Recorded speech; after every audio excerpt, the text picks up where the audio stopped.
I had the request a little while ago to do a makeup tutorial on my channel based off of how Gal Gadot has her makeup done in the new Wonder Woman movie. So that's what I'm going to do for you today. It's a very natural, like nice, wearable, everyday kind of makeup look. So I was very excited to do it. Keep in mind throughout this video that I know I look nothing like her. We have very different faces, and this is definitely not a transformation video, but this is just a look inspired by how her makeup is done in the movie. I did see it in theaters 3 times. I wish I had seen it more. But yeah, let's get right into the makeup. So you're going to want to start with really hydrated skin, and then you're probably going to want to use a hydrating primer. Personally, I've been having some oily problems throughout my T-zone lately, so I'm also going to go in with an anti-blemish primer throughout my T-zone. That one's by Cover FX. And then for foundation, I'm going to use the Tarte Amazonian Clay Foundation. I find that this foundation gives me like a really nice coverage, but also a really natural finish if I rub it in with my hands. It kind of needs the heat from my hands to activate itself, if you will, and to really blend into my skin and even out the overall tone. And then, of course, I'm going to grab my Real Technique sponge and kind of help blend it out even further so that my skin looks as natural as possible. Then I'm going to pick up my Wet n Wild Photo Focus Concealer, and we're really just going to put this in the couple of spots that I feel like I needed. I feel like I needed some brightening on my nose and under my eyes and on my eyelids. So that's really where I focus this concealer. I try to keep the rest of my skin looking as natural as possible. So do that, highlight your face as you will with this, and then you're going to want to blend it in with the Real Technique sponge again. And then I always set my under eyes with a lot of powder. I always bake them because my under eyes are so wrinkly, I kind of need it, but do what you need to do to set your under eyes. Everyone's under eyes are going to be different. Then I'm going to dip into my beloved Too Faced Primed and Poreless powder, and I'm just going to set my T-zone and my eyelids. I don't want to set my whole face because, like I said, I want to keep that sort of very natural looking skin finish.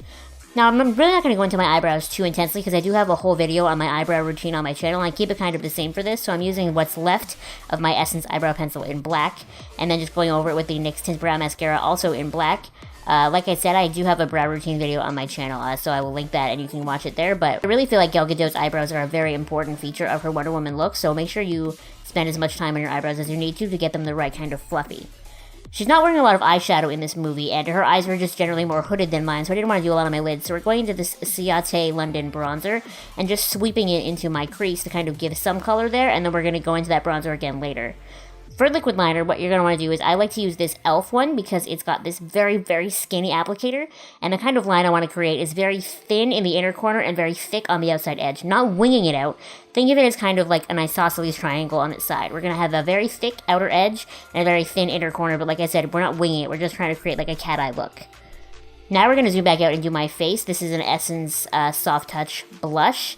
We're just going to kind of add that so that my cheeks have some natural color to them. This is a very natural looking blush. And then dipping back into that Ciate bronzer that we used earlier on my eyelids, we're going to put this on my cheeks, kind of a bit farther down on my cheekbones to help contour and bronze a little bit.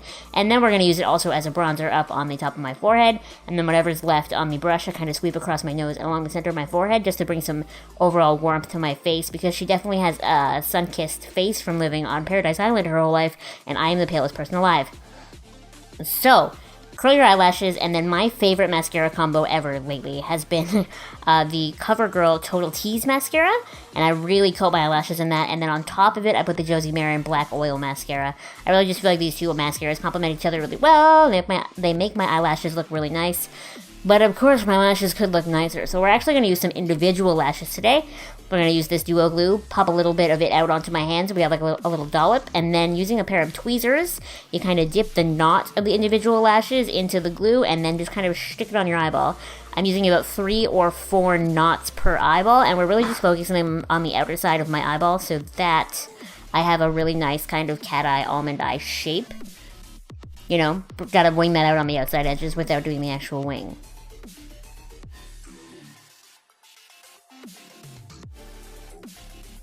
Once you have the eyelashes on, you're going to want to tightline your upper waterline with a black, your lower waterline with a nude, and then put on some lipstick. I used MAC Faux, and that is the completed makeup look. Make sure you hit subscribe if you have not subscribed to my channel already. Give this video a thumbs up, and I will see you next time. Bye!